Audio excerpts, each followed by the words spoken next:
بسم الله الرحمن الرحيم إن الحمد لله نحمده ونستعينه ونؤمن به ونتوكل عليه ونعوذ بالله من شرور أنفسنا ومن سيئات أعمالنا من يهد الله فلا مضل له ومن يضلله فلا هادي له أشهد أن لا إله إلا الله وحده لا شريك له وأشهد أن محمدا عبده ورسوله أما بعد فإن خير الحديث كتاب الله وخير الهدي هدي محمد صلى الله عليه وسلم وشر الأمور محدثاتها وكل محدثات بدعة وكل بدعة ضلالة وكل ضلالة في النار أعوذ بالله من الشيطان الرجيم يا أيها الذين آمنوا وعملوا الصالحات كانت لهم جنات الفردوس نزلا خالدين فيها لا يبغون عنها حولا قال رسول الله صلى الله عليه وسلم عن أبي عمر قال رسول الله صلى الله عليه وسلم لا يبغو رسول الله صلى الله عليه وسلم وسلم ওয়াদুল্লাহ আলাল জামাত।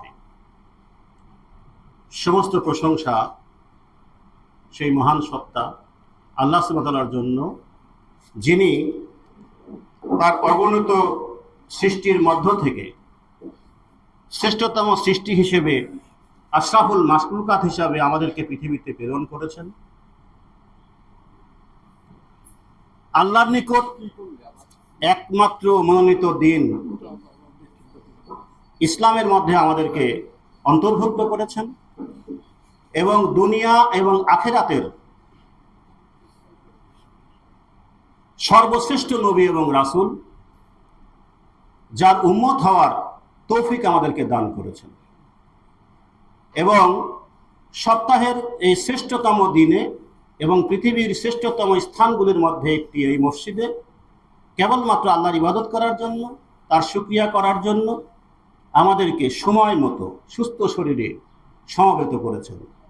সেই মহান সত্তার প্রতি অন্তরে অন্তঃস্থল থেকে শ্রদ্ধাভরে শুকরিয়া জ্ঞাপন করি। সবাই বলি আলহামদুলিল্লাহ। বিশ্ব মানবতার মুক্তির দূত, পথ দিশারি, যিনি ঐশী বাণীর আলোকে আল্লাহ সুবহানাহু ওয়া তাআলা মডেল হিসাবে পৃথিবীতে যাকে উপস্থাপন করেছেন এবং তারই রেখে যাওয়া মত এবং পথের উপরে প্রতিষ্ঠিত থেকে আমরা দুনিয়া এবং আখিরাতের কল্যাণ অন্বেষণে সর্বদা ব্যস্ত রয়েছি, সেই শ্রেষ্ঠ রাসূলের প্রতি সংক্ষিপ্ত দরুদ পাঠ করি। সবাই বলি সাল্লাল্লাহু আলাইহি ওয়াসাল্লাম। আল্লাহুম্মা সাল্লি আলাইহি আল্লাহুম্মা বারিক আলাইহি। প্রিয় মুসল্লিবৃন্দ, অন্তরালে মা এবং বোনেরা, আজকের জুম্মার সংক্ষিপ্ত এই সময় আমার খুতবার আলোচ্য বিষয় জান্নাত লাভের উপায়, জান্নাতের পরিচয়, জান্নাতের অবস্থান, জান্নাতি কারা এবং কি আমলের মাধ্যমে আমরা আমাদের কাঙ্ক্ষিত সেই জান্নাত পেতে পারি। এই সমস্ত বিষয়ে পবিত্র কোরআনে কারিম এবং সহিহ হাদিসের আলোকে ধারাবাহিক আলোচনা করার চেষ্টা করব ইনশাআল্লাহ। আমি শুরুতেই আপনাদের গভীর মনোযোগ প্রত্যাশা করছি, যাতে এই আলোচনা বলা এবং শোনার মাধ্যমে আমরা আমাদের আমলকে বেগবান করে আমাদের সেই কাঙ্ক্ষিত জান্নাতে যেতে পারি। হে মহান সত্তা, তুমি আমাদেরকে কবুল করো। সবাই বলি আমিন। খুতবার শুরুতে আমি সূরা কাহাফ 18 নম্বর সূরা 107 এবং 108 নম্বর আয়াত তেলাওয়াত করেছি। যে আয়াতে আল্লাহ সুবহানাহু ওয়া তাআলা বলছেন, ইয়া আইয়ুহাল্লাযিনা আমানু ওয়া আমিলুস সলিহাতি কানাত লাহুম জান্নাতুল ফিরদাউসি নুজুলা। বাংলা অর্থ হলো, যারা ঈমান আনে এবং সৎকর্মসমূহ সম্পাদন করে, আল্লাহ তাদের জন্য প্রস্তুত করে রেখেছেন জান্নাতুল ফেরদাউস। সুবহানাল্লাহ ওয়া বিহামদিহি। 8 নম্বর আয়াতে আল্লাহ বলছেন, আল্লাযীনা ফিহা লা ইয়াবগুনা আনহা হিওয়ালা। সেই জান্নাত এমন জান্নাত, এই জান্নাতে মুমিনেরা স্থায়ী হবে এবং জান্নাত এত সুন্দর যে সেখান থেকে তারা স্থানান্তর মানে অন্য জায়গায় যাওয়ার কামনা করবে না। হে মহান সত্তা, তুমি আমাদের সবাইকে ক্ষমা করে সেই জান্নাতের অধিকারী হওয়ার তৌফিক দান করো। যে হাদিস তেলাওয়াত করেছি সেটা হলো 4020 নম্বর হাদিস, ইবনে নাসাই। রাসূল সাল্লাল্লাহু বলছেন, জামায়াতের উপর আল্লাহর রহমত রয়েছে, জামাতবদ্ধ জিন্দেগির উপরে আল্লাহর রহমত রয়েছে। তো শুরুতেই জান্নাতের পরিচয় সম্পর্কে জানবো আমরা। মুমিন হিসাবে আমাদের প্রত্যেককেরই, আমরা সবাই কম বেশি কোনো না কোনোভাবে পাপী। আল্লাহ সুবহানাহু ওয়া তাআলা বলছেন, মানুষ পাপ করবেই। আর আল্লাহর কাছে সবচেয়ে সৌন্দর্যের বিষয় হলো, জানা অজানা ইচ্ছা অনিচ্ছায় মানুষ পাপ করবে, সে অনুধাবন করবে আমি পাপ করেছি এবং আল্লাহর কাছে ক্ষমা চাইবে, আর আল্লাহ ক্ষমা করবেন। এখানে আল্লাহর মহত্ব। সুতরাং আল্লাহ বলছে, যদি মানুষ পাপ না করত তাহলে এই মানুষকে ধ্বংস করে আমি পাপ করা জাতি সৃষ্টি করতাম। সুতরাং আমাদের কোনো না কোনোভাবে আমরা পাপের সঙ্গে সম্পৃক্ত আছি। তো সেই পাপগুলো ক্ষমা করবেন আল্লাহ আমাদের তাওবা এবং আমলের মাধ্যমে। তো জান্নাত হলো এমন একটি জিনিস, আমাদের প্রত্যেকেরই কামনা, আমরা জান্নাত পেতে চাই। এবং আমরা যে স্তরেরই পাপী হই, আমরা আল্লাহর কাছে কিন্তু সবসময় জান্নাতের নিবেদনই করি এবং আমরা কেউ আশাহত হই না। যে জান্নাত শব্দ দুইটি, আরবি দুইটি বর্ণ, একটা হলো জিম এবং একটা হলো নুন। এই দুটি শব্দের সমন্বয়ে জান্নাত শব্দটা এসছে। পবিত্র কোরআনে কারিমে 93 স্থানে জান্নাত শব্দটি এসেছে। কত স্থানে ভাইজান? 93টা স্থানে। এই জান্নাতের শাব্দিক অর্থ হলো ঢেকে রাখা, আচ্ছাদিত করা, গোপন করা। অর্থাৎ আমরা যখন জান্নাতে যাব, জান্নাতের নিয়ামত দিয়ে আমাদেরকে ঢেকে দেওয়া হবে, আবৃত করা হবে, আচ্ছাদিত করা হবে। জান্নাতের আরেকটি শব্দ হচ্ছে উদ্যান বা বাগান। সে এমন এক বাগান, যে বাগান বৃক্ষরাজি, ফল ফলাদি এবং আল্লাহর অসংখ্য নিয়ামত দ্বারা পরিপূর্ণ এবং আবৃত। এজন্য পরিভাষায় বলা হচ্ছে, জান্নাত হলো পরলৌকিক জিন্দিগির এমন একটি স্থান যেখানে সুখ, শান্তি, আনন্দ, উল্লাস এবং আনন্দ বিনোদনের সামগ্রীতে ভরপুর। এই জান্নাত আমাদের সবারই আকাঙ্ক্ষা এবং এই জান্নাত প্রাপ্তির জন্য আমাদের সর্বত্র প্রচেষ্টা। আল্লাহ আমাদেরকে সেই প্রচেষ্টা অগ্রগামী করার তৌফিক দান করুক, সবাই বলে আমিন। জান্নাতের অবস্থান পবিত্র কোরআনে কারিমে অনেক জায়গায় পরিষ্কার করে আল্লাহ বলে দিয়েছেন যে জান্নাত এবং জাহান্নাম দুটোই প্রস্তুত করে রাখা হয়েছে। এটা নতুন করে তৈরি করার বিষয় নয়, একের অলরেডি অবস্থায় আছে জান্নাত এবং জাহান্নাম দুটোই। তার এ ব্যাপারে সন্দেহের কোনো অবকাশ নেই, যেহেতু কোরআন কারিমে পরিষ্কারভাবে বলা হয়েছে জান্নাত এবং জাহান্নাম আমাদের জন্য প্রস্তুত করে রাখা হয়েছে। এখন অবস্থান কোথায়, এ ব্যাপারে মতবিরোধ রয়েছে, ইখতিলাফ রয়েছে। স্কলারদের গবেষণা হিসাবে 3টি মতামত রয়েছে।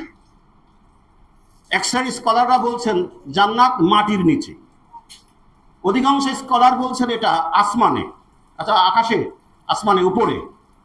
এবং আরেকটি মতবাদ রয়েছে যে এ বিষয়ে বিতর্ক না করে এটা আল্লাহ ভালো জানেন, সেটা প্রস্তুত আছে এবং কোন জায়গায় আছে এটা আল্লাহ ভালো জানেন। আমরা এই 3টা মতামতকে সামনে রেখে জান্নাতের কথা চিন্তা করব ইনশাআল্লাহ। জান্নাতীদের পরিচয় আমরা সবাই জ্ঞাত আছি। আমাদের প্রিয় নবী এবং রাসূল মুহাম্মদ সাল্লাল্লাহু আলাইহি ওয়াসাল্লামকে আল্লাহ মর্যাদা দিয়ে এই ধুলির ধরনী থেকে আসমানে মেরাজ করিয়েছেন। বাইতুল আকসা থেকে শুরু করে 7ম আসমান ডিঙিয়ে আল্লাহর আরশ মোবারকে রাসূলের সঙ্গে আল্লাহর কথোপকথন হয়েছে। তো সেই মেরাজের একটি অংশে মুহাম্মদ সাল্লাল্লাহু আলাইহি ওয়াসাল্লাম বলছেন যে তাকে জান্নাত দেখানো হয়। তিনি জান্নাতের দরজায় গিয়ে দেখলেন, আমাদেরকে কিন্তু খুব বিমর্ষ করে এই কথা শুনলে। জান্নাতের দরজায় গিয়ে তিনি দেখলেন অধিকাংশ জান্নাতি গরিব এবং মিসকিন শ্রেণীর মানুষ। অধিকাংশ জান্নাতি গরিব এবং মিসকিন শ্রেণীর মানুষ। আর বিত্তশালী এবং অর্থশালী, যেটা আমাদের আকাঙ্ক্ষা সবার বেশি বেশি, যে বিত্তশালী হব, অর্থশালী হব, তাদেরকে জান্নাতের দরজায় আটকিয়ে রাখা হয়েছে। দুনিয়ার সুখ সম্ভার, দুনিয়ার ক্ষমতা প্রয়োগের কারণে তাদেরকে জান্নাতের দরজায় আটকিয়ে রাখা হয়েছে। আর নির্বিবাদে নির্বিঘ্নে জান্নাতে অবস্থান করছে দরিদ্র, হতদরিদ্র এবং মিসকিন শ্রেণীর মুমিনরা। এখানে কিন্তু আমাদের একটা কথা শিক্ষণীয় রয়েছে, যে আমরা আখিরাত ছেড়ে দিয়ে অনেকেই দুনিয়ার প্রতি একাকার হয়ে গেছি। তাহলে বিনিময়টা কিন্তু চরম খারাপ। আমরা যারা সহি আকীদার মানুষ বলে দাবি করি, তাদেরকে এই উপলব্ধি থাকতে হবে, আমাদের জিন্দিগি হবে আখিরাতকে গুরুত্ব দিয়ে দুনিয়ার জিন্দিগি। তাহলে আমরা হয়তো সেই আযাব থেকে মুক্তি পাবো ইনশাআল্লাহ। একটা ভয় লাগে এরকম, যখন শুনি যে জান্নাতীরা হবে দুনিয়ার হতদরিদ্র এবং মিসকিন, যাদেরকে সমাজে মূল্যায়ন করা হয় না, দোকানে গেলে চা অফার করা হয় না, যাদের পরিবার কারোর দ্বারা, কোনো শক্তির দ্বারা নির্যাতিত হলে বিচার করে না কেউ, এই শ্রেণীর মানুষগুলো হলো জান্নাত। আমরা এবং আমরা যারা এখানে আসি, সবাই যদি কোথাও যাই, প্রথমে চা অফার করে, সম্মান দেয়, ইজ্জত দেওয়ার চেষ্টা করে, তখন কিন্তু বুকের মধ্যে একটা যন্ত্রণা অনুভব হয় যে আমরা যেন ওই কাতারের মধ্যে সামিল হয়ে না যাই।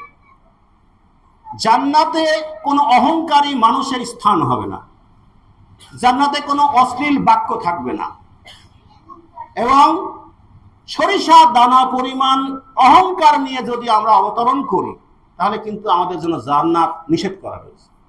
আল্লাহ যেন আমাদেরকে নিরহংকার হয়ে দারিদ্রতাকে মেনে নিয়ে দুনিয়ার ক্ষমতা এবং অর্থবিত্তকে উপেক্ষা করে জান্নাতের জন্য আমরা কাজ করতে পারি। আল্লাহ তুমি তৌফিক দান করো, সবাই বলি আমিন।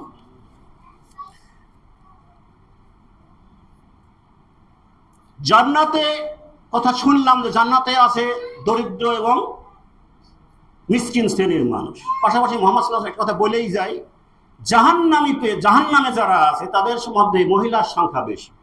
মা বোনরা যারা শুনছেন, সতর্কবাণী হলো এই, অধিকাংশ নারী তারা 5 ওয়াক্ত সালাত আদায় করে, রমজানের সিয়াম আদায় করে, পালন করে, স্বামীর আনুগত্যের ব্যাপারে জটিলতা, বোরকা পরিধান করে, পর্দা করে, কিন্তু স্বামীর আনুগত্যের ক্ষেত্রে তারা গাফেল। এজন্য আমি মা বোনদেরকে সতর্ক করব, যদি আমাদের টার্গেট হয় জান্নাত, তাহলে আমাদের 2টা উপায় আছে। এক হলো স্বামীর আনুগত্য করা, নির্বিঘ্নে স্বামীর আনুগত্য করা, ফরজ বিষয়ে যেটার মধ্যে শরীয়তের নিষেধ নাই এরকম কোনো আদেশ স্বামী করলে সঙ্গে সঙ্গে মেনে নেওয়া জান্নাতের জন্য। আর যদি স্বামী একান্তই খারাপ হয়, জালেম হয়, তার সঙ্গে সম্পর্ক ত্যাগ করে নতুন জীবন যাপন করা। এজন্য হাদিসে বলা হচ্ছে, মেয়েদের জন্য 8টা জান্নাতের দরজায় খোলা, তারা যে দরজা দিয়ে খুশি জান্নাতে প্রবেশ করবে 4টা কাজ করবে। এক হলো 5 ওয়াক্ত ফরজ সালাত, 2 নম্বর হলো রমজানের ফরজ সিয়াম, 3 নম্বর হলো লজ্জাস্থানের হেফাজত করা, পর্দা করা, 4 নম্বর হলো স্বামীর আনুগত্য করা। মা বোনদেরকে যেন এই আমলের মাধ্যমে আল্লাহ জান্নাতের অধিকারী করেন, সবাই বলে আমিন। এখন জান্নাতের এরিয়াটা কেমন এ সম্পর্কে বলা হচ্ছে, ইমানদার জাহান্নামী। আমরা যারা সবাই ইমানদার, আমরা সবাই এখানে যারা ইমানদার, কিন্তু পাপের কারণে আমাদের কারো কারো জাহান্নাম হবে একটা নির্দিষ্ট সময় পর্যন্ত। তারপরে আল্লাহ রহমত করে মুহাম্মদ সাল্লাল্লাহু আলাইহি ওয়াসাল্লামের সুপারিশের আলোকে অনেকেই আমরা আস্তে আস্তে জান্নাতের দিকে যাব। তো মুহাম্মদ সাল্লাল্লাহু আলাইহি ওয়াসাল্লাম বলছেন, সব শেষে জাহান্নাম খেটে যে লোকটাকে বের করে জান্নাতে দেওয়া হবে, তার জান্নাতটা হবে এই পৃথিবীর 10 গুণ। সুবহানাল্লাহ, সুবহানাল্লাহ। চিন্তা করা যায়, এই পৃথিবীর 10 গুণের শাহানশাহ, বাদশাহ হবে সবশেষ জাহান্নাম খেটে যে মানুষটাকে আল্লাহ জান্নাতে দেবে। সুবহানাল্লাহ, সুবহানাল্লাহ। এই জান্নাতের প্রশস্ততা, এই হলো জান্নাতের বিশালতা। পৃথিবীর কোন চোখ যা দেখেনি, মানুষের হৃদয় যা কল্পনা করেনি, এবং কান যে জান্নাতের কোনো শব্দ শুনেনি, এটা হলো সেই জান্নাত। আল্লাহ আমাদেরকে সেই জান্নাত তবে ধন্যবাদ তৌফিক দান করুন, সবাই বলে আমিন। জান্নাতের স্তর রয়েছে 100টি। কতটি ভাই? 100টি। এটা কিভাবে নির্ধারণ হবে? তাকওয়া এবং আমল, আল্লাহ ভীতি। আল্লাহ ভীতিটা এমন একটা বিষয়, আমরা যারা অফিসে কাজকর্ম করি বা রাষ্ট্রীয় কাঠামোতে কাজকর্ম করি, আমাদের সুযোগ আছে কলম দিয়ে একটা ভাষা সই করলে 500 টাকা মারা যায়। 1000 টাকার জিনিস কিনলাম, ভাউচার করলাম 2000 টাকা। ইচ্ছা করলে ওটা করা যায় এবং সহজে পকেটে নেওয়া যায়, সুযোগ আছে। কিন্তু যদি জাহান্নামের ভয় অর্থাৎ আল্লাহর ভয় থাকে, জান্নাত পাবে আকাঙ্ক্ষা থাকে, আর ওইটাকে ঠেকিয়ে দেওয়া যায়, তাহলে কি হলো? আল্লাহ ভীতি জাগ্রত হয়েছে বলে আমি 1000 টাকা আশা ত্যাগ করতে পারলাম, আমরা 1000 টাকার আশা ত্যাগ করতে পারলাম। এরকম যারা বড় বড় জায়গায় আছে, লক্ষ লক্ষ কোটি কোটি টাকা মারার সুযোগ আছে, তাদের তাকওয়া আমাদের চেয়ে বেশি, যার যার জায়গা থেকে তার তার তাকওয়া। এজন্য তাকওয়া যার যত বেশি হবে এবং আমলে যার যত বেশি হবে, জান্নাতের স্তর হবে তার সেই জায়গায়। এজন্য আল্লাহ সুবহানাহু বলছেন, কিয়ামতের মাঠে বলবেন, যখন জান্নাতের ফয়সালা হয়ে যাবে, তখন বলবে, হে বান্দা তুমি কোরআন তেলাওয়াত করো আর সিঁড়ি যোগে অবতরণ করো, ঊর্ধ্বদেশে অবতরণ করো। যেখানে তোমার কোরআন তেলাওয়াত শেষ হয়ে যাবে, সেটাই তোমার জান্নাতের স্তর। সুতরাং আল্লাহ আমাদেরকে তাকওয়াশীল এবং অধিক আমলশীল হওয়ার মাধ্যমে জান্নাতের সর্বোচ্চ স্তরে পৌঁছার তৌফিক দান করুন। সবাই বলে আমিন। সবচেয়ে বড় স্তর জান্নাতে হলো আসিলা, ওসিলা। এটা হলো মুহাম্মদ সাল্লাল্লাহু আলাইহি ওয়াসাল্লামের জন্য নির্ধারিত। এজন্য বলা হচ্ছে যে মুমিন যখন আজান শুনবে, তখন সমস্ত কিছু ভুলে সুন্দর করে আমরা আজানের জবাব দেব। মুয়াজ্জিন যা বলে তাই বলবো, কেবল হাইয়ালাস সালাহ এবং হাইয়ালাল ফালাহ, এই সময় বলবো লা হাওলা ওয়ালা কুওয়াতা ইল্লা বিল্লাহ। সুন্দর করে আজানের জবাব দেব, এবং যদি জবাব দেওয়ার পরে দরুদ ইব্রাহিম পড়ি এবং আজানের দোয়া করি, আল্লাহুম্মা রাব্বা হাদিহি দাওয়াতিত তাম্মাতি ওয়াস সালাতিল কায়মা আতে মুহাম্মাদানিল ওসিলাতা ওয়াল ফাজিলা আবাসু মাকামা মাহমুদানিল্লাযী ওয়াক্তা। মুহাম্মদ সাল্লাল্লাহু আলাইহি ওয়াসাল্লাম বলছেন, ওই ব্যক্তির জন্য কাল হাসরের মাঠে শাফাআত করা আমার জন্য ওয়াজিব। সুবহানাল্লাহি ওয়া বিহামদিহি সুবহানাল্লাহ। এভাবে ওসিলা হলো জান্নাতের সর্বোচ্চ স্তর, এবং এখানে মুহাম্মদ সাল্লাল্লাহু আলাইহি ওয়াসাল্লাম এটা সুনির্দিষ্ট। আমরা যেন আজানের জবাব দেওয়ার মাধ্যমে আল্লাহ রাসূলের জন্য আসিলা কামনা করতে পারি এবং তার শাফাআতের মাধ্যমে আমরা যেন জান্নাতে যেতে পারি। আমিন। এখন হলো জান্নাত পাওয়ার জন্য আমরা যে কাজগুলো করি, যে আমলগুলো করি, সেগুলোকে একবার মনে করে দেওয়া। আমরা সবাই করি, সেগুলো আশা করা যায় এবং সবাই জানি, তারপর একটু মনে করে দেওয়া। প্রথম হলো জান্নাত হলো মুমিনদের জন্য। এই পৃথিবীতে এখন 800 প্লাস মাইনাস কোটি মানুষ বসবাস করে এই মুহূর্তে। এর মধ্যে 200 প্লাস মাইনাস হলো মুসলিম, আর বাদ বাকিটা হলো মুসলিমের বাইরে। তাহলে অধিকাংশ মানুষের জন্য জান্নাতের ফায়সালা বাতিল, ওরা সরাসরি কি হবে? জাহান্নামী হবে। এজন্য শুরুতে বলতেছিলাম যে কথা, আমরা কতটা ভাগ্যবান, আমরা কতটা ভাগ্যবান, আমরা সৃষ্টির শ্রেষ্ঠত্ব পেয়েছি, আর আল্লাহর নিকট মনোনীত দিন ইনদাল্লাহিল ইসলাম। ইমরানের 19 নম্বর আয়াত, ইন্নাদ দীনা ইনদাল্লাহিল ইসলাম। আল্লাহর নিকট একমাত্র মনোনীত দিন হচ্ছে ইসলাম। সেই ইসলামের মধ্যে আল্লাহ স্বয়ংক্রিয়ভাবে আমাদেরকে দাখিল হওয়ার সুযোগ দান করেছে। তো প্রথম জান্নাত যাওয়ার কারণ হলো, 1 নম্বর হলো ঈমান আনয়ন করা। তোমরা সবাই জানি ঈমানের বিশ্বাস কয়টা? 6টি। 1 নম্বর, জেনে বুঝে আল্লাহ এক অদ্বিতীয়, এটা মেনে নেওয়া। ফেরেশতা বিশ্বাস করা, নবী রাসূল বিশ্বাস করা, আসমানি কিতাব বিশ্বাস করা, তকদিরে বিশ্বাস করা, পরকালে বিশ্বাস করা। এই সবগুলি বিশ্বাস না দেখে কেবলমাত্র কোরআন শাশ্বত আমাদের সামনে আছে, এটা অধ্যয়নের মাধ্যমে, এটা গবেষণার মাধ্যমে আমাদের জীবনমান পরিবর্তন করতে হবে। এজন্য আল্লাহ একটা অলৌকিক জীবন বিধান কোরআনে কারিম আমাদের সামনে এখনো বর্তমান আছে। নবী রাসূলরা আর আসবে না, আর অন্যগুলো সব অদৃশ্য বিষয়। এর সঙ্গে ইমানের আরো 70টা শাখা প্রশাখা আছে। বিশেষ করে ইমান আনার পরে, এই 6 বিষয় মেনে নেওয়ার পরে 5 ওয়াক্ত ফরজ সালাত, ফরজ সিয়াম, সামর্থ্য থাকলে যাকাত এবং হজ, এই ফরজগুলো সম্পাদন করা, ওয়াজিবগুলো সম্পাদন করা এবং সুন্নাহ এবং মুস্তাহাবের পাবন্দি করা, এর মাধ্যমে রয়েছে জান্নাত। চেষ্টা করো ভাই, ইনশাআল্লাহ। নবী করিম সাল্লাল্লাহু আলাইহি ওয়াসাল্লাম বলছেন যে আল্লাহ ও রাসূলের প্রতি ঈমান আনলো, কি আনলো? ঈমান। সালাত কায়েম করলো, রমজানের সিয়াম রাখলো, তার উপর জান্নাত অবধারিত। সুবহানাল্লাহি ওয়া বিহামদিহি সুবহানাল্লাহ। এই যে অর্থবিত্ত যাদের কম, আমাদের শ্রেণী যারা, তাহলে আমাদের হজ এবং যাকাতের প্রয়োজন হচ্ছে না, আমাদের সংখ্যা কমে গেল। কয়টা থাকলো? 3টা। ঈমান আনয়ন করা, 5 ওয়াক্ত সালাত কায়েম করা এবং রমজানের সিয়াম রাখা। আমরা সবাই করি না ভাই ইনশাআল্লাহ? এখন প্রশ্ন হলো, এই সালাত যে জন্য আপনাদের ওই ভাই যুবকদের সঙ্গে পরিচয় হলো, যে মসজিদ নির্মাণের কথাগুলো আসছে, সালাত দেখেন, যারা আমরা এই আকীদা পরিবর্তন করে সহি আকীদার কথা বলছি, হানাফি মসজিদে গেলেই হৃদয়টা খান খান হয়ে যায়, সালাত পড়ে শান্তি পায় না, প্রথমেই ফাঁক ফাঁক হয়ে দাঁড়ায়। আল্লাহ রাসূল সাল্লাল্লাহু আলাইহি ওয়াসাল্লাম মেরাজ থেকে নামাজ সালাত নিয়ে ফিরে আসার পরে যতদিন জীবিত ছিলেন ততদিন ইমামতি করছেন। প্রত্যেকবার ইকামত দেওয়ার পর উনি ঘুরে দাঁড়াইছেন, এবং কতটা গুরুত্বপূর্ণ হলে প্রত্যেক ওয়াক্তে তিনি বলছেন, পায়ে পা লাগাও, কাঁধে কাঁধ লাগাও, ফাঁকা বন্ধ করো।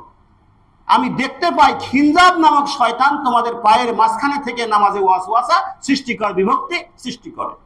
তাহলে আল্লাহর রাসূল কতটা গুরুত্বপূর্ণ হলে প্রতিদিন 5 বারই এবং মৃত্যু পর্যন্ত প্রতিবার ঘুরে ঘুরে দাঁড়ায় এই ওয়াজটা করছেন। হানাফি মসজিদে গেলে প্রথমেই আর নামাজের যে স্বাদ সৌন্দর্য নিয়ে আমরা যাই সেগুলো হারায় যায়। এজন্য আমাদের আজকে মসজিদ নির্মাণের কথাটা বারবার আসছে, কেন আমরা ওদের কাছে গিয়েও শান্তি পাই না, আবার যে করবো সেখানেও বাধা। আল্লাহ আমাদের সুযোগ দান করে, সবাই বলে আমিন। যে ব্যক্তি মুনাফিকি মুক্ত হয়ে, মুনাফিকি চরিত্র সবাই তো জানেন, কথা বললে কি বলে? আমানত রাখলে কি করে? খেয়ানত করে। তো এই মুনাফিকি চরিত্র বাদ দিয়ে যে 2 ঠান্ডার সালাত আওয়াল ওয়াক্তে আদায় করে, অর্থাৎ ফজরের সালাত এবং আসরের সালাত, তার উপর জাহান্নাম হারাম, জান্নাত অবধারিত। সুবহানাল্লাহি বিহামদিহি সুবহানাল্লাহ। বুখারী শরীফের 574 নম্বর হাদিস এবং মুসলিম শরীফের 635 নম্বর হাদিস। এর কারণটা হলো এই, ফজরে এবং আসরে ফেরেশতারা বদল হয়। ফেরেশতারা 12 ঘন্টা করে ডিউটি করে। ফজরে একদল ফেরেশতা আসে, একদল বিদায় নেয়। আসরে একদল জয়েন করে, আর ওই ফজরে আসা গ্রুপটা বিদায় নেয়। আল্লাহ আরশে সমাসীন, তিনি সব জানেন। তারপরেও ফেরেশতাদের সঙ্গে একটু মতপার্থক্য হয়েছিল আদম সৃষ্টি করা নিয়ে। আল্লাহ বলল আমি আদম সৃষ্টি করব, ফেরেশতারা বলে তারা দুনিয়ায় গিয়ে খুন খারাপি করবে, আমরাই তাদের ইবাদতের জন্য যথেষ্ট। আল্লাহ বলেছে আমি যা জানি তোমরা তা জানো না। সব জানার পরেও আল্লাহ জিজ্ঞাসা করবে, হে ফেরেশতারা, দুনিয়ায় আমার বান্দাদেরকে কেমন দেখে আসলে? তখন ফেরেশতারা বলে, হে আল্লাহ রাসূল, হে আল্লাহ মহান সত্তা, যখন ফজরে আমরা জয়েন করি তখন তোমার বান্দারা ফজরের সালাতে ছিল, সুবহানাল্লাহ, এবং যখন আসরে আমরা ত্যাগ করি তখন তোমার বান্দারা আসরের সালাতে ছিল। আল্লাহ খুব খুশি হন, আর আল্লাহর খুশির বিনিময়ে আমাদের কি হবে ভাই? জান্নাত হবে। আল্লাহ আমাদের তৌফিক দান করে, সবাই বলে আমিন। 3 নম্বর হলো মসজিদ নির্মাণ। যে ব্যক্তি আল্লাহর সন্তুষ্টির জন্য, যে ব্যক্তি কেবলমাত্র আল্লাহর সন্তুষ্টির জন্য মসজিদ ঘর নির্মাণ করে, তার জন্য আল্লাহ সুবহানাহু ওয়া তাআলা জান্নাতে ঘর নির্মাণ করে। সুবহানাল্লাহ বিহামদিহি সুবহানাল্লাহ। তো এই মসজিদ নির্মাণের ব্যাপারটা হতে হবে মানে যেন সৃষ্টি করা না হয়, ফাসাদ সৃষ্টি করা না হয়। আমাদের যে মসজিদগুলি আমরা বানাই, এগুলির তো মূল উদ্দেশ্য হলো রাসূলের পদ্ধতিতে সালাত এবং অন্যান্য ইবাদত করার জন্য মসজিদ, অর্থাৎ আমাদের নিয়তগুলো সহিহ। এই সহিহ নিয়তে যদি আমরা মসজিদ নির্মাণ করি, এর বিনিময় হলো জান্নাতে ঘর নির্মাণ। আল্লাহ আমাদের তৌফিক দান করুন। এখানে একটা কথা একটু বলবো, মানে প্রেজেন্ট অবস্থা অনুযায়ী, সেটা হলো এই, আমরা ঈশ্বরদীতে বেশ যেই মসজিদটা আমরা এখন আছি, এই মসজিদটা হলো হাফিজুল মাস্টার সাহেব স্যার এবং তার ছোট ভাই দুজন মিলে 5 কাঠা জমি জান্নাত প্রাপ্তির আশা নিয়ে দান করছে। এই আল্লাহ তাদেরকে এই নিয়তকে কবুল করে জান্নাত দান করুন, সবাই বলে আমিন। আমি নিজের একটা মসজিদ ঘর নির্মাণ করেছি, কিন্তু এখনো চালু করতে পারিনি, ওই নিয়তেই জান্নাত প্রাপ্তির আশায়। আমিও দোয়া চাচ্ছি আল্লাহ যেন সহজ করে দেয়, সবাই বলে আমিন। এখন কথা হলো যে আপনাদের বাড়ির দলিল যদি আপনার দাদার নামে হয়, তাহলে কিন্তু ওয়ারিশ বেশি থাকে। তাদের আরো সন্তানরা, তার নাতিপুতিরা সবাই ভাগিদার। এজন্য আমরা যে পরামর্শ, কেন আমরা হোঁচট খাইছি বারবার বারবার হোঁচট খাই, এমন শিক্ষা হয়েছে হৃদয় পরশ পাথর হয়ে গেছে যে কোন ফাঁক রেখে মসজিদ করবেন। আমি মারা যাব, আমার সন্তান বলবে মসজিদ আমার বাপ করে গেছে, তো সভাপতি আমি, ও হিসাব নিকাশ করব আমি। সেদিন আমি যে নিয়তে মসজিদ করে যাব, সেই জিনিস কিন্তু আমি কবরে বসে আর পাবো না। যদি গুড়া পত্তন খারাপ হয়, যে ইতিহাস তৈরি হয়েছে। আমার এই যে আল হাদিসে আসার উস্তাদ বসে আছে যখন, সুজন ভাই আব্দুল রহমান, যখন আমরা শাহপুরে মসজিদ করি, তখন শাহপুরে মসজিদের যিনি প্রতিষ্ঠাতা ছিলেন আমাকে বুকে জড়ায় ধরে বললেন, আল হাদিসের আকীদা গ্রহণ করলাম, আজ থেকে আপনার রক্ত আমার রক্ত এক, মসজিদ নির্মাণ করব আলে হাদিসদের জন্য। সব হলো, বাস কাটলাম, সব করলাম, অপ্রাসঙ্গিক কথা, কিছু মনে নেবেন না। কিন্তু একসময় যা দেখা গেল, রেস্টি হয়ে গেল অন্যভাবে। একসময় দেখা গেল সে সভাপতি, তার ছেলে সভাপতি, হিসাব নিকাশ আদার্স কার্যক্রম, যাকে পছন্দ হয় না বলে দিল তুমি আসো না, তোমার বাইরে হয়, নানান কথা ওইভাবে বলবো না। ওখান থেকে কিন্তু হৃদয় একটা ক্ষত তৈরি হয়েছে। যুবকরা মসজিদ বানাবে খুব চিন্তা ভাবনা করে, এই মসজিদে সারা পৃথিবীর লোকের অধিকার, এখানে হাফিজুল স্যারের আর কোনো কর্তৃত্ব নাই। এটা সংগঠনে চলে গেছে, সংগঠন যতদিন থাকবে। আর আল হাদিস সম্পর্কে আল্লাহ রাসূল বলে গেছে, তোমাদের মধ্যে একটি দল থাকা, কোরআনে আছে না, ইমরানের 104 নম্বর আয়াত, তোমাদের মধ্যে দল থাকা দরকার, যারা সত্যের পথে আহ্বান করবে, অসৎ পথে নিষেধ করবে। দল থাকতেই হবে, সংগঠন থাকতেই হবে। এবং আল্লাহ রাসূল বলছে কিয়ামত পর্যন্ত ছোট্ট একটা দল হকের উপর প্রতিষ্ঠিত থাকবে, তারা বারবার হোঁচট খাবে কিন্তু কিয়ামত পর্যন্ত টিকে যাবে। সেই সংগঠন ছাড়া মসজিদ বানাবেন, একটা কমিটি হবে, একটা একজন সভাপতি হবেন, একজন সেক্রেটারি হবেন, একজন কেশিয়ার হবেন, এটার নামই সংগঠন। যে দেশে শরিয়াত খিলাফত প্রতিষ্ঠা আছে, সে দেশে কোনো সংগঠনের প্রয়োজন নেই, ওই সরকারই হলো আমাদের আমির। এখন ধরেন ইন্ডিয়াতে মোদি হলো আমির, ওখানে মুসলমানরা বসবাস করে, মসজিদ ভাঙছে আর কি মাড্ডা মারতেছে, আত্মার হুকাফি যাচ্ছে, মুসলমানদের কি হয় মারতেছে, মেয়েদের কি হারে লাঞ্ছিত করতেছে। তাহলে ওখানকার মুসলিমরা কি মোদির আনুগত্য করবে? আনুগত্য করবে। যেখানে স্টেটে খিলাফত প্রতিষ্ঠাতা আছে, ধর্মীয় সরকার প্রতিষ্ঠিত আছে, সেখানে অন্য কোনো আমির বা সংগঠনের প্রয়োজন থাকে না। কিন্তু যেখানকার সরকার হয় জালিম, সেখানে মুসলিমদেরকে পারলৌকিক জিন্দিগির লক্ষ্যে এবং দুনিয়ায় সুন্দর বসবাসের জন্য সংগঠনের প্রয়োজন রয়েছে। এই মসজিদের কমিটি আছে, বাড়িতে আপনি কর্তা, আপনি বাড়ির কর্তা মানে আপনি প্রধান, প্রতিষ্ঠানে হেডমাস্টার প্রধান, কলেজে প্রিন্সিপাল প্রধান। কমিটি ছাড়া, সংগঠন ছাড়া কোনো কিছু চলতে পারে না। পিপিলিকার মধ্যেও সংগঠন, মাছের মধ্যেও সংগঠন, সব জায়গায় সংগঠন। এই ভুল বুঝাবুঝিকে দূরে ঠেলে দিয়ে এমন কাজ করার জন্য আমি উপদেশ দেব, বাধ্য করব না, উপদেশ থাকবে, আমাদের কাজ উপদেশ দেওয়া। এমন কিছু করা হোক যে আমরা মারা গেলে, আমার পরবর্তী প্রজন্ম মারা গেলে যেন ওই জায়গায় কোনো বেদাতে আসে যেন দখল করতে না পারে। কারণ আমাদের তো অনেক কষ্টের মসজিদ এগুলো, অত মসজিদে আমরা প্রাণ পাই না, ইবাদতের স্বাদ পাই না বলেই কিন্তু নতুন নতুন মসজিদ তৈরি করার এত আকাঙ্ক্ষা। আল্লাহ যেন সেইভাবে আমাদের মসজিদগুলি কবুল করে, সবাই বলি আমিন। এরপরে হলো এতিম প্রতিপালন করা, জান্নাতে যাওয়ার একটা আমল। মুহাম্মদ সাল্লাল্লাহু আলাইহি ওয়াসাল্লাম বলছেন, এতিমের মাথায় হাত দিলে হৃদয় প্রশান্ত হয়। আমাদের প্রত্যেকের ইনকামের একটা ছোট্ট অংশ হলেও প্রতি মাসে যেন আমাদের নিকটতম আত্মীয় প্রতিবেশী যারা এতিম রয়েছে তাদের জন্য যদি আমরা বরাদ্দ করতে পারি।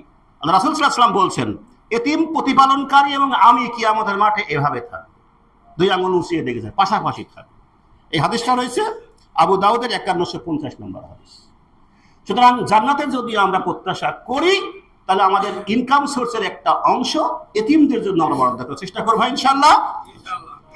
এরপরে আল্লাহ সুবহানাহু ওয়া তাআলার আল্লাহ ছাড়াও আরো 99টি গুণবাচক নাম রয়েছে, যেমন রহমান দয়াময়, রাহিম মেহেরবান, খলিক সৃষ্টিকর্তা, রাজ্জাক ইয়া রাজ্জাক মানে কি রিজিক দাতা। এইভাবে 99টা নাম রয়েছে। যে ব্যক্তি আল্লাহ 99টি নাম মুখস্থ করলো এবং তার অর্থ বোঝার চেষ্টা করলো এবং আমল করলো, ওই ব্যক্তি জান্নাতি। বুখারী শরীফের 6410, মুসলিমের 2677 এবং মিশকাতের 2287 নম্বর হাদিস। আমরা তো অনেক কিছুই মুখস্থ করি, তাহলে আমরা যদি আল্লাহ 99 নাম মুখস্থ করতে পারি এবং প্রতিদিন 24 ঘন্টা একবার করে সেগুলো যদি আমরা তেলাওয়াত করি, তাহলে আমাদের জন্য জান্নাতের ফায়সালা রয়েছে। আল্লাহ আমাদের তৌফিক দান করুক, আমিন। কোরআন তেলাওয়াত করা, সেটা আমি আগেও বলেছি যে কোরআন তেলাওয়াতকারী হাফেজ যারা আছে তারা হলো সবচেয়ে মর্যাদাবান। কারণ আল্লাহ বলবে কোরআন তেলাওয়াত করতে করতে তুমি ঊর্ধ্বদেশে আগমন করো, যেখানে তোমার তেলাওয়াত শেষ সেখানে তোমার মর্যাদার স্তর। তা আমরা তো দুর্ভাগা, যারা হাফেজ সাহেব আছে তারা তো পড়তে পড়তে পড়তে পড়তে 30 পারা পড়তে পড়তে চলে যাবে তার তীরের সাথে।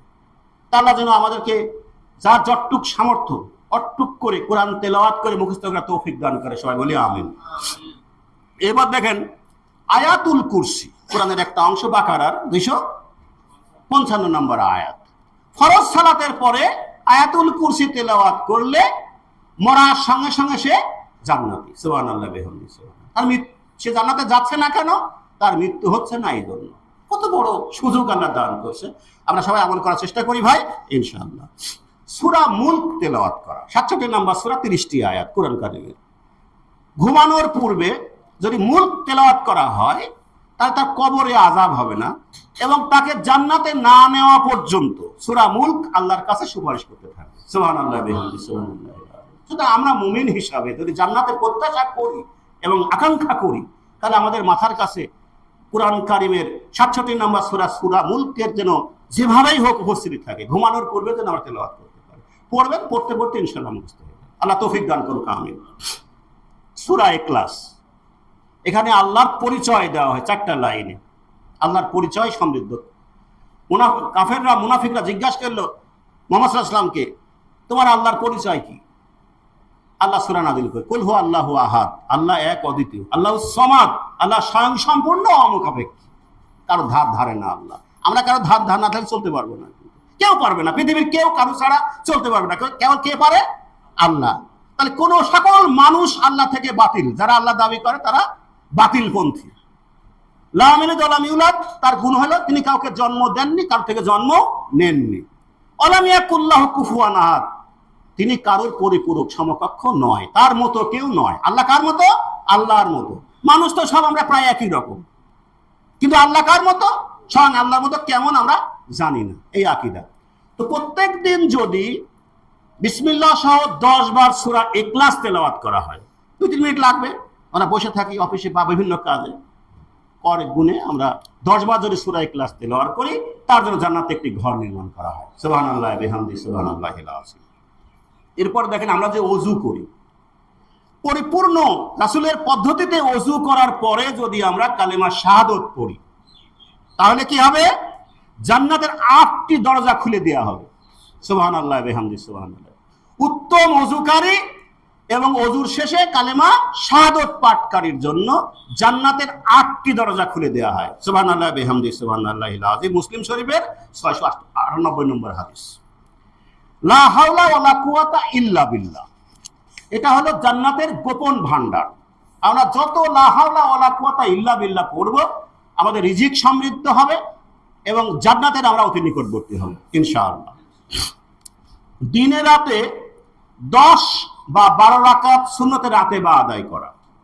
ফজরে 2, জোহরের ফজরের পূর্বে, ফরজের পূর্বে 2 বা 4, পরে 2, মাগরিবে 2, এশায় 2। এই 10 থেকে 12 রাকাত সুন্নতে রাতে বা যদি আমরা আদায় করি তার জন্য জান্নাতে একটা স্পেশাল ঘর নির্মাণ করা হয়। সুবহানাল্লাহ বিহামদিহি সুবহানাল্লাহিল আযীম।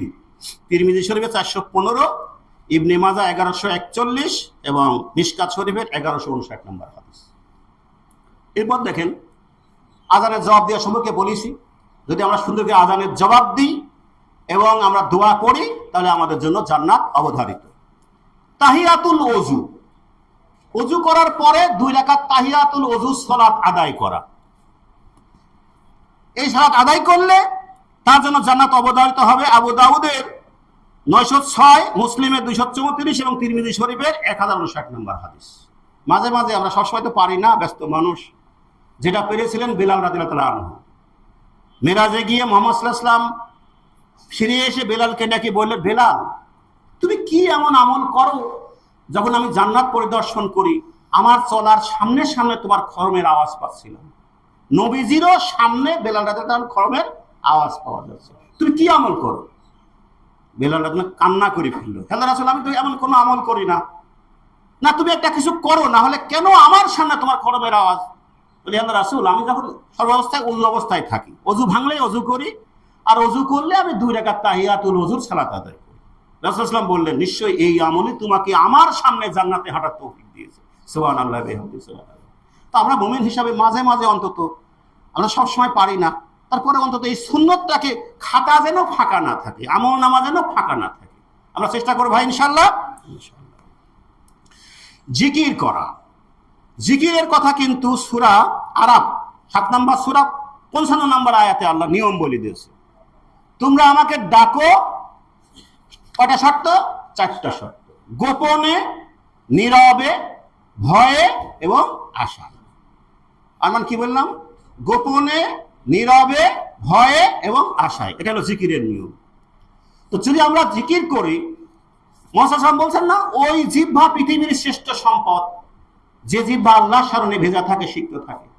তা আমরা যে যাই করি না কেন, আমাদের জিহ্বাগুলোকে লা ইলাহা ইল্লাল্লাহ, শ্রেষ্ঠ জিকির লা ইলাহা ইল্লাল্লাহ, সুবহানাল্লাহ, আলহামদুলিল্লাহ, আল্লাহু আকবার, সুবহানাল্লাহ বিহামদিহি সুবহানাল্লাহিল আযীম, লা হাওলা ওয়ালা কুওয়াতা ইল্লা বিল্লাহ, এইগুলো দিনের মধ্যে অসংখ্যবার বলে আমাদের আমল নামাকে আমরা সমৃদ্ধ করার চেষ্টা করবো ইনশাআল্লাহ ভাই। কেউ যদি বলে রাদিতু বিল্লাহি রাব্বাও অবিল ইসলামে দীনাও অবি মুহাম্মাদিন নাবিয়া, রব হিসাবে আল্লাহ আমার যথেষ্ট, তারপরে দিন হিসাবে ইসলাম এবং নবী হলো মুহাম্মদ সাল্লাল্লাহু আলাইহি ওয়াসাল্লাম, তাহলে কি হবে? তার জন্য জান্নাত অবধারিত হবে। 613 নম্বর হাদিস, আবু দাউদ শরীফ। তাই বিশেষ করে সকালে সন্ধ্যায় আমরা এই জিকিরগুলো করার চেষ্টা করব ইনশাআল্লাহ। সুবহানাল্লাহ ফরজ সালাতের পরে সুবহানাল্লাহ 33 বার, আলহামদুলিল্লাহ 33 বার, আল্লাহু আকবার 33 বার, আর একবার হলো লা ইলাহা ইল্লাল্লাহু ওয়াহদাহু লা শারীকা লাহু লাহুল মুলকু ওয়া লাহুল হামদু ওয়া হুয়া আলা কুল্লি শাইইন কাদির।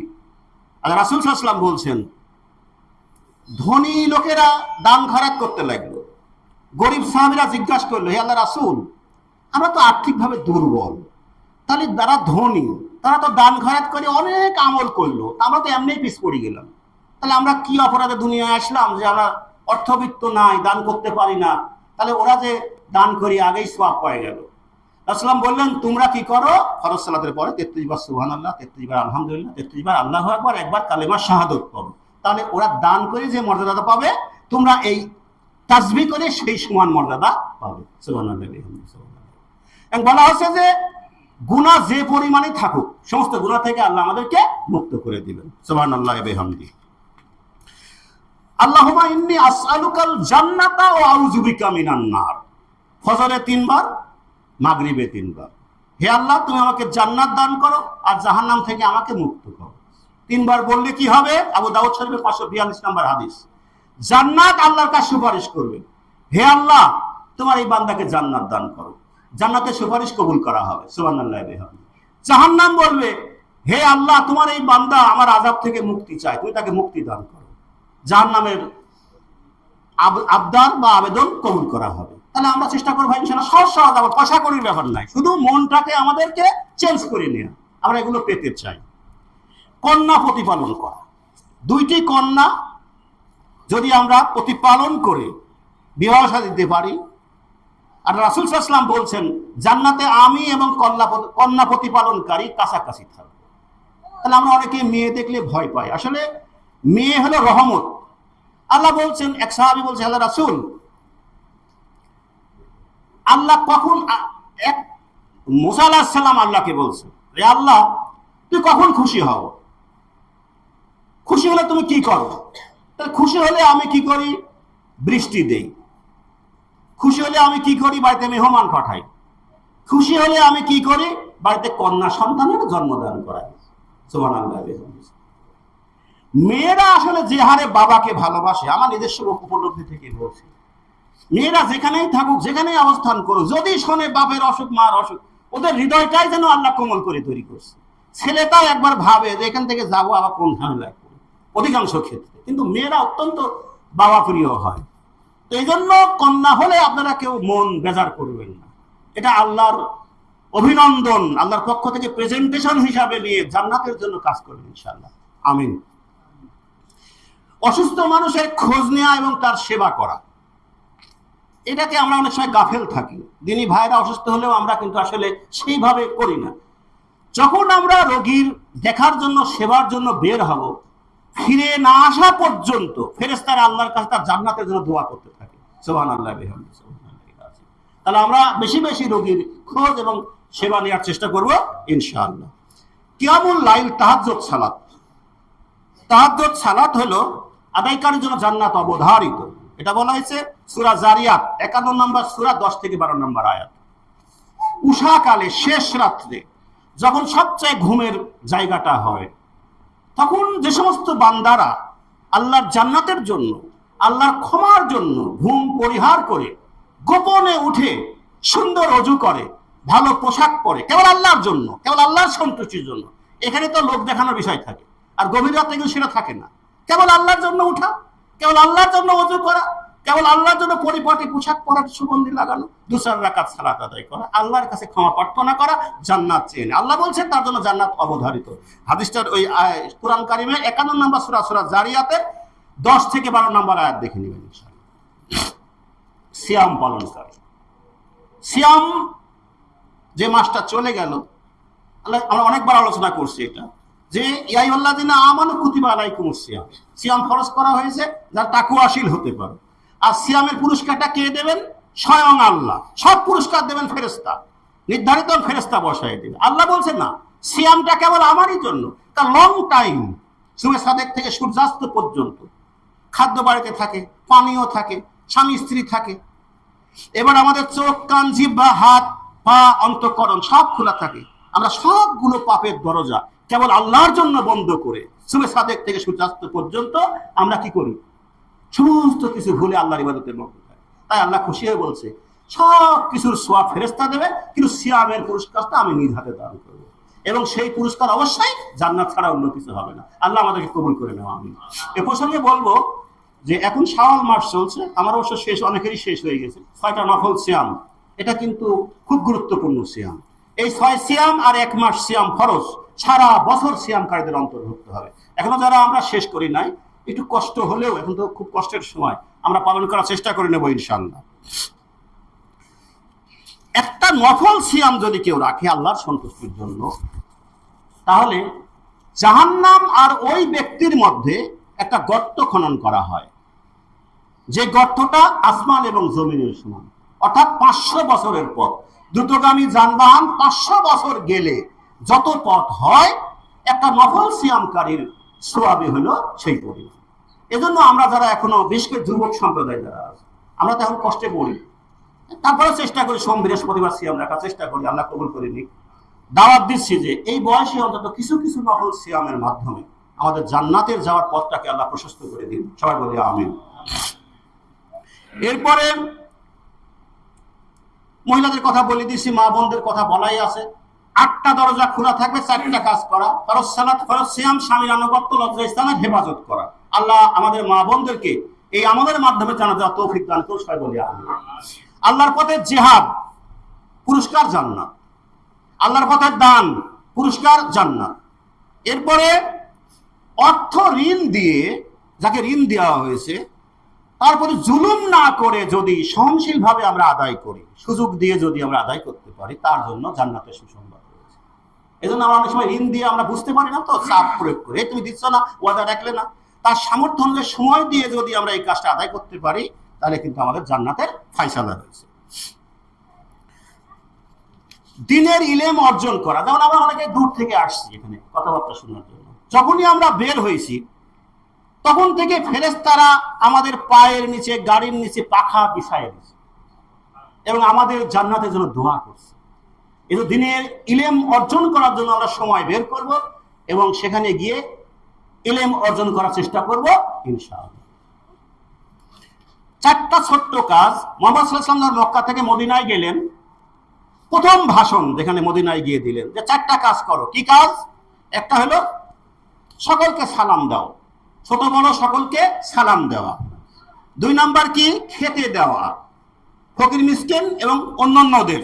এই যে আমরা এখানে আসছি, স্যার একটু আয়োজন করছি, এটাও খেতে দেওয়া।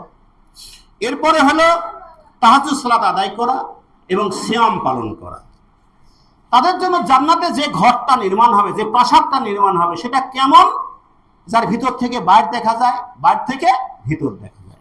সুবহানাল্লাহি বিহামদি সুবহানাল্লাহিল আযীম। এটা মিশকাত শরীফের 1232 নম্বর হাদিস। তাহলে বেশি বেশি সালাম দেওয়া, তারপরে কি বললাম,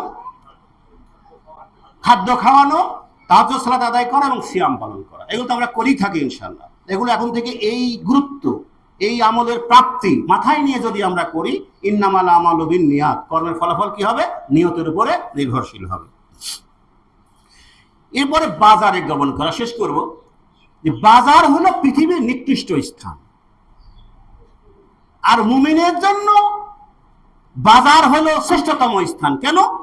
যদি কেউ বাজারে প্রবেশের পূর্বে দোয়া পাঠ করে, লা ইলাহা ইল্লাল্লাহু ওয়াহদাহু লা শারীকা লাহু লাহুল মুলকু ওয়া লাহুল হামদু ইউহয়ী ওয়া ইউমীতু ওয়া হুয়া হাইয়ুন লা ইয়ামুতু বিয়াদিহিল খায়র ওয়া হুয়া আলা কুল্লি শাইইন কাদির, তার 1 লক্ষ, কমপক্ষে 1 লক্ষ গুনাহ ঝরে পড়ে, কমপক্ষে 1 লক্ষ সওয়াব হয়, কমপক্ষে 1 লক্ষ মর্যাদার স্তর আল্লাহর কাছে বৃদ্ধি পায় এবং জান্নাতে একটি ঘর নির্মাণ করা। সুবহানাল্লাহ। তাহলে মুমিনের জন্য বাজারটা কত উৎকৃষ্ট হয়। ওখানে আমরা যাব, দোয়া করে যাব, কাজ শেষ করে চলে আসবো। ওখানে বসে দোকানে আমরা আড্ডা দেবো না, মুমিনের আড্ডা জায়গা দোকানের নয়, আমরা চলে আসবো ইনশাআল্লাহ। তাহলে আমি তো ইচ্ছায় অনিচ্ছায় অনেকবার বাজারে যাই। যখন শুনছি মুহাম্মদ সাল্লাল্লাহু আলাইহি ওয়াসাল্লাম সাহাবীরা ওইরকম এই হাদিস শোনার পরে, মুহাম্মদ সাল্লাল্লাহু আলাইহি ওয়াসাল্লাম শোনার পরে তারা কিছু না কিনলেও বাজারে যায়, দোয়া করে চলে আসে।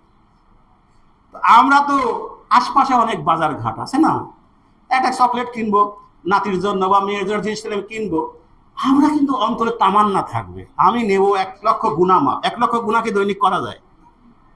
হ্যাঁ, তাহলে একবার মুমিনের বাজারে যাওয়ার মাধ্যমে 1 লক্ষ গুনাহ ঝরে, 1 লক্ষ সওয়াব হয়, 1 লক্ষ মর্যাদা বাড়ে, জান্নাতে একটা ঘর নির্মাণ হয়।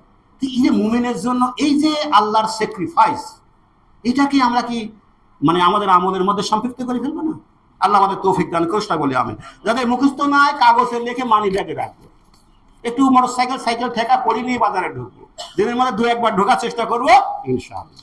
পরিশেষে আমরা জানা কথাগুলোই আলোচনা করার চেষ্টা করলাম।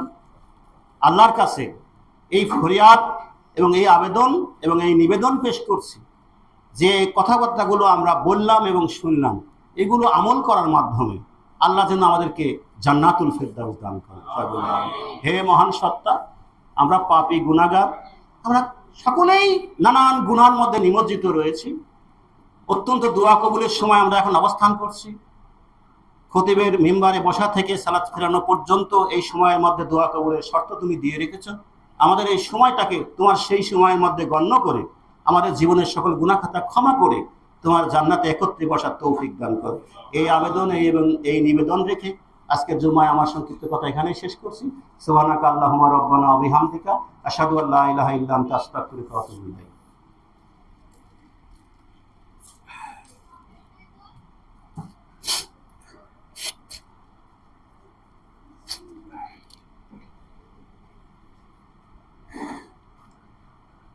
আলহামদুলিল্লাহ, আমি ইতিপূর্বে বলেছি যে দোয়া কবুলের সুন্নতি পদ্ধতি রয়েছে। সেটা হলো প্রথমে সূরা ফাতিহা তেলাওয়াত করা, তারপর দরুদে ইব্রাহিম তেলাওয়াত করা, তারপরে ইসমে আজম পড়া এবং তারপরে দুনিয়া এবং আখিরাতের কল্যাণের জন্য দোয়া করা। তাহলে সে দোয়া কবুল করা হয়। দোয়ার মধ্যে পরিত্যাজ্য বিষয় হলো আত্মীয়তার সম্পর্ক ছিন্ন করা, এই দোয়া করা, আর মৃত্যু কামনা করা। এই দুটো বিষয় থেকে বাদ দিয়ে দুনিয়া এবং আখিরাতের জন্য কল্যাণের দোয়া করা, যে দোয়াকে আল্লাহ ফিরিয়ে দেন না। আমরা সেভাবে দোয়া করার চেষ্টা করি। প্রথমে সবাই একসঙ্গে সূরা ফাতিহা পড়ি। আউযু বিল্লাহি মিনাশ শাইতানির রাজিম, বিসমিল্লাহির রহমানির রহিম, আলহামদুলিল্লাহি রাব্বিল আলামিন, আর রহমানির রহিম, মালিক ইয়াউমিদ্দিন, ইয়্যাকা না'বুদু ওয়া ইয়্যাকা নাস্তাঈন, ইহদিনাস সিরাতাল মুস্তাকিম, সিরাতাল লাযীনা আন'আমতা আলাইহিম গায়রিল মাগযুবি আলাইহিম ওয়ালাদ-দাল্লিন, আমিন। আল্লাহুম্মা সাল্লি আলা মুহাম্মাদিন ওয়া আলা আলি মুহাম্মাদিন কামা সাল্লাইতা আলা ইব্রাহিমা ওয়া আলা আলি ইব্রাহিম ইন্নাকা হামিদুম মাজিদ। আল্লাহুম্মা বারিক আলা মুহাম্মাদিন ওয়া আলা আলি মুহাম্মাদিন কামা বারাকতা আলা ইব্রাহিমা ওয়া আলা আলি ইব্রাহিম ইন্নাকা হামিদুম মাজিদ। আল্লাহুম্মা ইন্নী আসআলুকা বিআন্নাকা আনতাল্লাহুল আহাদুস সামাদুল্লাযী লাম ইয়ালিদ ওয়া লাম ইউলাদ ওয়া লাম ইয়াকুল লাহু কুফুয়ান আহাদ। আল্লাহুম্মা ইন্নী যালামতু নাফসি যুলমান কাসীরা ওয়া লা ইয়াগফিরুয যুনুবা ইল্লা আনতা ফাগফিরলি মাগফিরাতাম মিন ইনদিক ওয়ারহামনি ইন্নাকা আনতাল গফুরুর রহিম। আল্লাহুম্মা ইন্নী আউযু বিকা মিন আযাবি জাহান্নাম, আউযু বিকা মিন আযাবিল কবর, আউযু বিকা মিন ফিতনাতিল মাসিহিদ দাজ্জাল, ওয়া আউযু বিকা মিন ফিতনাতিল মাহিয়া ওয়াল মামাত।